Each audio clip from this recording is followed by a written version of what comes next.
Dalam perjalanan dari Beijing ke Shanghai, beberapa tahun yang lalu kami menggunakan kereta cepat. Jarak sekitar 1450 kilometeran ditempuh dengan kira-kira 4 jam 15 menit. Jarak tersebut adalah hampir sama dengan jarak Cilegon, Banyuwangi. Dalam perjalanan 1400 kilometeran tersebut, kereta cepat melewati banyak jurang, tebing, dan bangunan penunjang rel kereta cepat itu sangat mengagumkan engineering teknologi Tiongkoknya. Kita ketahui membangun rel tersebut biayanya $29 juta per kilometernya. Lalu rencananya ada kereta api Jakarta-Bandung, juga Jakarta-Surabaya yang katanya akan menggunakan dana Tiongkok. Maaf, bacanya barang Tiongkok. Ternyata nilai investasinya sebagaimana yang banyak diketahui orang adalah $46 juta per kilometernya. Lalu mulailah manusia sontoloyo dan kaum New Mind bertanya sambil berpikir, kok lebih mahal ya? Padahal membangunnya nggak ada konstruksi seperti di Beijing, Shanghai yang ada tebing, ada jurang yang tinggi-tinggi, paling top terowongan yang dibangun ke arah Bandung maupun ke Surabaya. Kalau pakai harga $29 juta per kilometer harusnya bisa aja, atau bahkan mungkin lebih murah. Atau mungkin bunga banknya dan cost money-nya gede kali ya, maklum pakai yuan. Atau jangan-jangan proyek ini di markup ya. Kalau bener di markup, itu angka proyek yang luar biasa besar, yaitu sekitar $6 billion.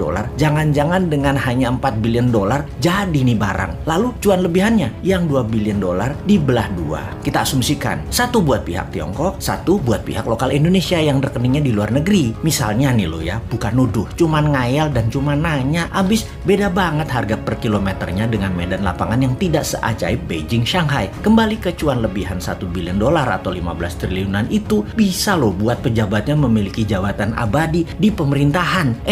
Ini baru rel dan kereta apinya, belum proyek lain seperti smelter, jalan tol. Saya nggak berani terusin, takut bener. Kalau salah kan ya nggak apa-apa, karena memang harusnya salah dugaan kita. Tapi kalau bener tuh, amit-amit banget deh, pantas pengen berkuasa terus, dan dipastikan yang berkuasa nanti ya, kalau nggak dirinya, keluarganya, atau gengnya. Jangan sampai New Mind kebuka semua ini nanti selisih-selisih proyek hutangannya.